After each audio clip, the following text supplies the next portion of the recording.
connecting flight to Atlanta. Mike Epps and DC Young Fly were on the flight. I said, you got some tips for traveling to Mexico? He said, stay safe. Anyway, he was cool. He was cool. People were pretty much being respectful at the airport, but they were giving him a lot of shout outs. Yeah, I'm in Mexico City. The flight was good. Besties here. So far, it's looking like Jersey and Baltimore. So far, yeah. Hello, hello, hello, you two. How y'all doing today? Oh my God, it has been so long since I have done a YouTube video. Let me see. I think the last video I posted was when I was in Baltimore last year. Yeah, I don't know. Something like seems funny with the camera. I feel like I'm looking over here. Anyway. Last year, I think the last video I did, I was in Baltimore. Um, I don't know. I have to go back and look. But this year, you guys, I did a thing. No, yeah, it might have been Baltimore. Um, I did a thing. I finally went out of the country. And when I say out of the country, I'm talking about required passport use. I've been out of the country several times to islands in the Caribbean, but I went through with cruises, so it was a little different. This time I flew straight to Mexico City, Mexico, and y'all, it was an experience of a lifetime. When I say I thoroughly enjoyed myself, I thoroughly enjoyed myself. So let's talk about it. Let's talk about it. So originally, I've been wanting to go to Mexico for a while, but I didn't want to go to the places that everyone goes to. My baby brother speaks Spanish fluently. I took Spanish for 5 years. I used to know how to read it very, very well, and I still do, kind of, sort of. Um, but I never became fluent in speaking it. I just wasn't around Hispanic people, and it's one of those things you got to be around. You got to hear it. You need to be able to speak it. So I never picked up on it strongly like that. So he went to Barcelona. He fell in love. He just loved everything about the culture. Um, I'm talking about like the terrain, the atmosphere, the work ethic, the government, how clean it is, stuff like that. And it made me like, right? But the flight there is really, really long. I've flown from back and forth, California, North Carolina, whatever, many, many times. But a flight that long, it just, ugh, ugh. That's a long flight. So I said, well, I'm trying to work my way up to it. So I started researching the safest cities in Mexico. Side note, did y'all know that Google actually lists the names of the cartels? Google, it lists the names of them. And it tells you the cities and states in Mexico that they're most prominent in. I was like, wow. And I have this theory. The government knows exactly what's going on. They know where the drugs are. They know where um, the drug dealers is getting the most money at. They know it all because we're not making it. We're not bringing it here. But that's a whole nother story. So I saw Mexico City. Mexico City is one of the safest cities to travel in.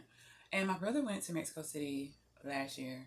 And when he came back, he was like, oh my God, Felicia, Mexico City was so nice. He was like, I actually think you would love living there. You know, it's fast paced, but it's still, got that country feel. And it's so progressive. He said there actually were he met a lot of single black women there that had become citizens there. And this was now their home. And I was like, really? Like, it shocked me for some reason. I don't know. And this is humor, okay? Humor, but a little bit of truth.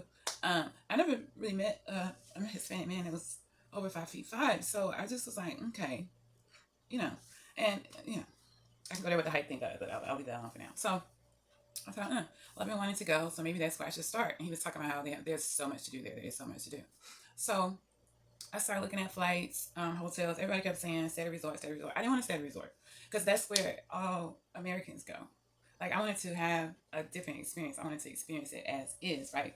So um, I started out, I found a really nice hotel, put it that way. Regular hotel, but it was an upscale hotel, and the hotel was in the very wealthy part of, one of the very wealthy parts of Mexico City. I'm talking about across the street from the hotel was a Balenciaga store.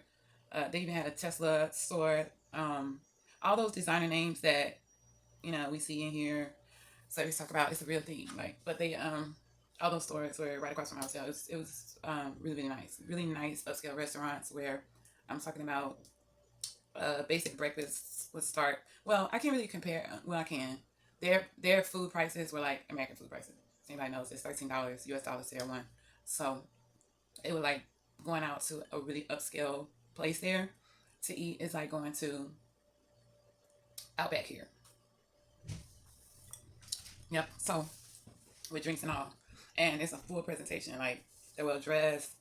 They bring out extras, etc., etc. So fast forward, I booked my flight and I sent out a text to family and friends, and I was like, "Hey guys, I always do something big on my birthday. Every year, my birthday is a celebration. So this year, I was like, I'm going to Mexico. This is a city. These are the dates I'm going because I'll be there the whole week. You don't have to come the whole week if you don't want.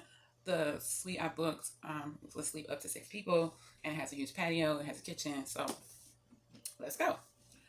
Everybody was like, people saying couldn't go or didn't want to go or trying to suggest that I go to a place they would prefer. So as time progressed, I think I booked this like 3 months in advance. I really wasn't getting any bites, so I was like, okay, I'm just going by myself. And there's some fear with that, of course, because there's places in America I won't go by myself, and I know this land, I know the country, I know the laws, the do's and don'ts, the basics. So going to a foreign country by yourself is for a woman. It's not something I would advise. But I was prepared to do it because I kept feeling like, I'm getting older, nothing's changing, I'm not dating anybody seriously, I don't have any kids, I have the means. I'm wasting a lot of money on stupid stuff anyway. So when I travel, I see what's out there outside of the U.S. Borders. So last minute, my best friend, she's like, "Hey girl, I was able to get time off of work to go, so I'm coming." I'm like, "Cool." So her flight met me because she lives in North Carolina. She met me in, I can't remember if it was Texas or Miami. And then we went to Mexico City. So day one, we get there, we catch a Uber to the hotel, and it's a vibe already. Like it reminded me a lot of Baltimore and New York, like Baltimore with the row house style type stuff, like in the city, in the inner harbor area. Let me just say that, and then also rough areas too. But like they're big on art. Like there's a lot of I forget what you call it. You know how they draw on the sides of the streets, like the barriers, those paintings, the murals, things like that. They're big into that. That's everywhere in Mexico City. It's really quite beautiful, and then it's busy. Like it's crazy. They drive crazy there. Like people think Americans drive crazy in New York and San Francisco. Nothing. Those drivers there don't have nothing on drivers in Mexico City. Okay, so we get to our hotel and they're like, "Hi, it's nice to meet you." Ask my name and they say, "Well, you aren't able to check in until 3 o'clock." And he recommended that we spend time at the park. There was like a outside mall area, like walking strip, in addition to all those stores I was just telling you about that I would never shop at, and restaurants and bars and stuff like that. So we're like, okay, cool. And he said we can keep your luggage here secured until time for you to check in. I was a little nervous about that, but I went and did it. I knew it was a hotel. We confirmed the reservations, all that stuff. So whatever. So we go to walking, and we were both pretty hungry by this time. It was like lunchtime, like 12:30. So we went to a really really nice restaurant. Now, y'all, I am an avid seafood lover. I love seafood. There's some seafoods I will not eat, absolutely, but I love seafood. It's mostly what I eat and part of what I feel like contributes to me maintaining my size, my age. But yeah. So they had branzino. If you're a seafood lover, you know what that is. That is like my favorite fish right now. So, it's various type of stuff that was recognizable on the menu for me. And, I'm like, okay, this is going to be good. Like, the ambiance of the restaurant was so nice. Like, the servers were very well dressed. We walk in, they had a DJ table at the check-in booth. It was kind of tacky, but not, if that makes sense. Because you can tell, like, at night, it opens up and they really get more into the entertaining instead of just dinner, right? So,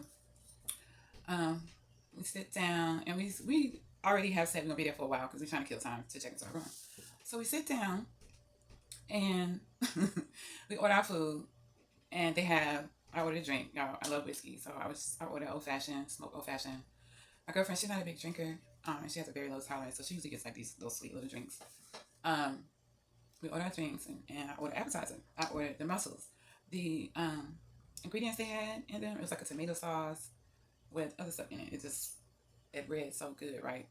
So we ordered the mussels, and they were amazing. My girlfriend, she had never had them, so she tried them. She loved them. We killed them, and they got our bread. So we put the sauce on the bread. We killed it. Then we ordered our second drink, and all of a sudden, both of us started getting hot. Now the restaurant was open, and I'm gonna post a video behind this. It was open, so the sun was coming in. There were trees, like too. I'm trying to think of the best way to describe it, but we were like, it was almost like sitting outside, but you were inside. So we were getting the sun, and the sun was hitting me directly on my back. So I'm feeling like I'm just getting warm because sitting still in the sun. And I said, "Well, girl, is it getting hot in here to you?" She was like, "Yeah, it is hot. It's hot." And I'm looking at her, and she is sweating. So I'm like, dang. And my girlfriend is larger than I am, and she tends to sweat more. So I'm not thinking much. I'm seeing her sweating, but I'm not thinking much of it for that reason, right? So we order our main food. It takes a long time for it to get there actually. So then it comes and everything looks amazing. My fish, my roasted potatoes, my asparagus. She had a type of fish. I can't remember what type she had, but it wasn't this. It wasn't a branzino. I want to say she had the halibut, and of course we're like full from the bread and mussels, but we got time, so we start eating, just chopping it up. So she gets up and she's like, "Please show me back. I gotta go to the bathroom." I said, "Okay, cool." So she goes to the bathroom. I'm still eating, taking pictures, doing videos, whatever. And she, the waiters come up to me with a little cake with the flashers, the flashing light things, and they're singing to me in Spanish. And it has Feliz Bienvenidos on the little table thing they had the cake sitting on with the flashers and the candles and lights. So I'm just, I'm into it because they sing to me. And I'm thinking, oh, that's so sweet. My friend told them it was my birthday and they're bringing me a birthday cake, right? So she comes and sits down right after they finish singing and, the lights go out. So they walk away and she takes her fork and she puts her fork and she starts eating the cake with me, right? And she goes, "Girl, I just passed out in the bathroom, hit my head and every damn thing, threw up on myself. I was in there wiping myself off, trying to get all the stuff off of me." So I'm gagged. I'm like, "What?" She was like, "Yes." She said, "You see my shirt?" And she had on like I wouldn't say it was a yellow shirt, but it was a light colored shirt. So you could see where it was wet, but it could have been perceived as sweat. So I'm looking at her kind of strange, like, "What?" I said, "Girl, you okay?" And she was like, "Yeah, I just got real hot. I got real hot." And she was like, "I went in the men's bathroom because I saw the M on the door. It says Rejoice." I was like, "That's me, whore." And so I thought the M stood for men. So I went in the other bathroom when it said ombre. And it didn't dawn on me that was a men's bathroom until I saw the urinal. And she was like, by then I couldn't hold it. And I just threw up and I hit my head, fell on the ground. So I was like, "Oh my God, girl." I was like, "You think you need to go to the doctor?" She was like, "No, I'm good. I think I felt better once I threw up." And she keeps eating some of the cake. So I'm like, not knowing how to process this. I'm looking at her. She seems okay. Blah, blah, blah. So she was like, "Now I'm gonna have to get something so I can wash this stuff on my shirt." So it's like a strip. So we leave the restaurant, we get to-go bags, and we start walking the strip. We stop at the store. She gets like, liquid detergent, and as it's drying, she starts to smell. I was like, "Oh my God, Tasha, you did throw up, girl. I can smell it now, whatever." So by then it's about time for us to check in. So we start walking to the hotel. In the meantime, people are staring at us, but it's not like it's not a crazy stare or a weird stare. It's just staring. Like everywhere we walk, we look. And because I get it a lot because of my height, and it's something that and I say my height, I'm 5'9", and to me that's not that tall, but it is tall. It is, especially with heels, and I'm a heels girl, right? So I'm not. I'm kind of accustomed to getting the looks or whatever, but she is not. So she's like, "Girl, you notice these people looking at us?" And I said, "No, not really." I really hadn't paid attention. Nothing like has happened that stood out that made me get the attention, right? So she was like, "Yeah, people showing up for staring." So then obviously after she said that, I started noticing it, right? So anyway, we go. That made me notice that we were the only ones. Like we were the only black people in the area, the only, right? And it was cool. It was cool in the sense that you could be in that situation, be very comfortable, and you could be in that situation and be very, very uncomfortable. Like I ordered takeout from a wrong restaurant a couple of weeks ago. I drove to the place I was thinking I ordered it from, and they weren't even open. So I had to go back in my phone. Yes, I could be goofy to see where I ordered the food from and go to the place. It was a redneck bar. When I walked in there, I'm tell you, it's like everything stops. People look at me like, you must have the wrong address. And the lady must be just, I mean, it was super nice, but like that feeling was very different than what I felt when I went, when I was in Mexico. So we go check in.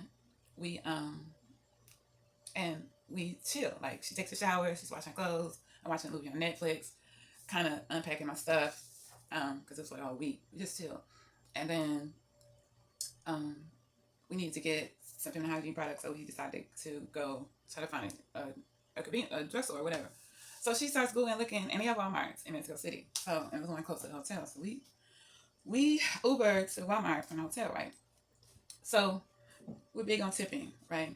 Tipping Ubers, because sometimes you can make a deal with them, and they be your personal drivers, like for the period of the trip, right? So,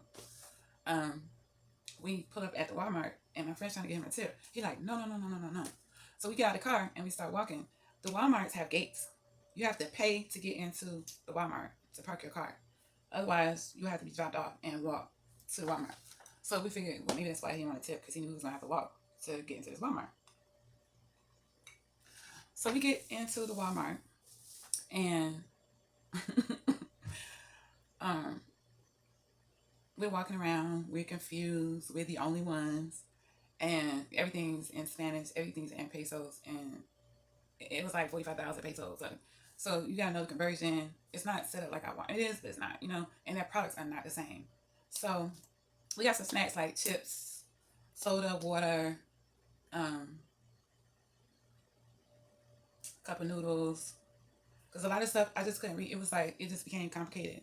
Like looking up, I know pollo is chicken, but beef, turkey. I couldn't remember what the Spanish name for turkey was. And even then, like the only like sausage, the only meat that tastes the same to me for the time I was there was bacon. That's a whole nother story. But yeah, the rest of the meats, like the sausage I take, they have what they call Mexican sausage, and it does not taste like any sausage I've ever had here. To me personally, Vienna sausage tastes better than Mexican sausage. Vienna sausage tastes better than Mexican sausage. And that says a lot. Keep in mind, it's my opinion. And it's not that I have a limited palate.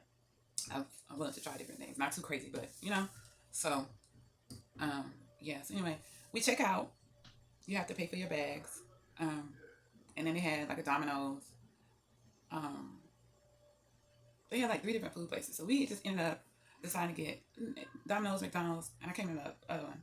So we say McDonald's. Weren't that blown away from the food at the restaurant. So we was like, when we walked in, it was like, ooh, we can go to McDonald's. But when we walked at Domino's and that pizza coming out the thing, we was like, oh girl, let's get pizza. They make it fresh. So we ordered the pizza, and she said it was gonna be like 15 minutes. So we're standing to the side. We started walking to the side, and I started getting really, really hot.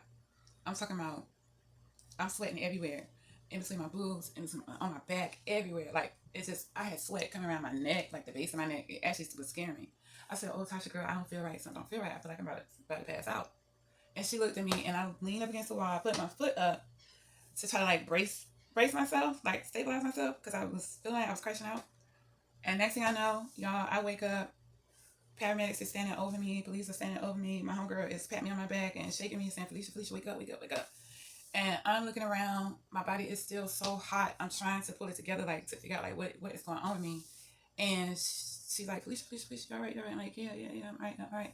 And I'm like, I'm trying to convince myself I'm all right, and everybody around me, because I'm thinking, oh my God, these Hispanic police officers and medics, and we the only black people in this Walmart. And what if they think that I'm on drugs or something crazy?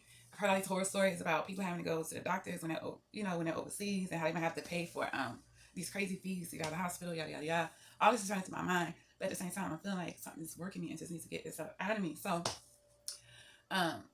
they bring a wheelchair and bring me this big bottle of really cold water. I start guzzling it. I'm talking about, it had to be at least 32 ounces of water. I guzzled like 16 ounces, just like that. And then I started pouring the water over my head, like down my chest, down my back, because I was just so hot. And then, just like that, I started feeling better. It was the weirdest thing. The weirdest thing. I started feeling better. So, the paramedics leave. Once they, realize I'm okay, the police leave. We call Uber. we're driving back, and she's like, my friend is like telling me how scared she was. She was like, girl, your eyes rolled in the back of your head like Wendy Williams did at the time when she collapsed on TV. I was like, oh my God, Tasha, I'm so sorry. I know that had to be scary. I said, I was scared when I woke up because I felt faint.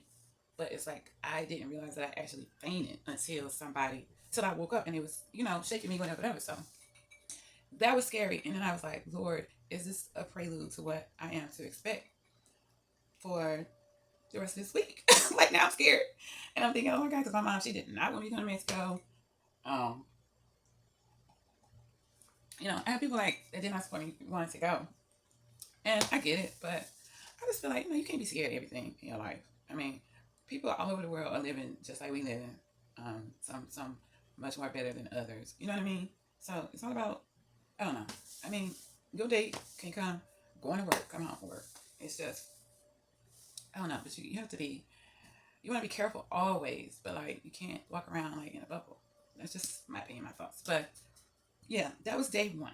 So I'm going to add some videos of the restaurant and like from when we first got there. And I'll come back and do another, I guess, little story time for day two. All right. Thanks, y'all. Have a good day.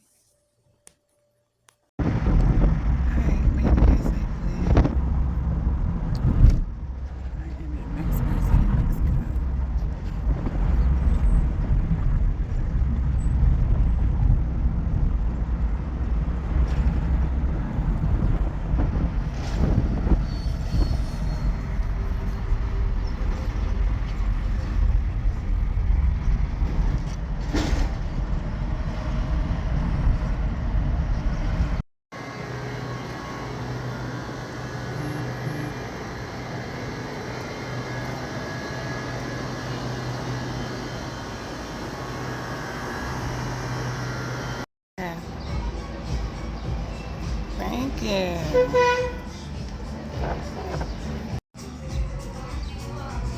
That ass face.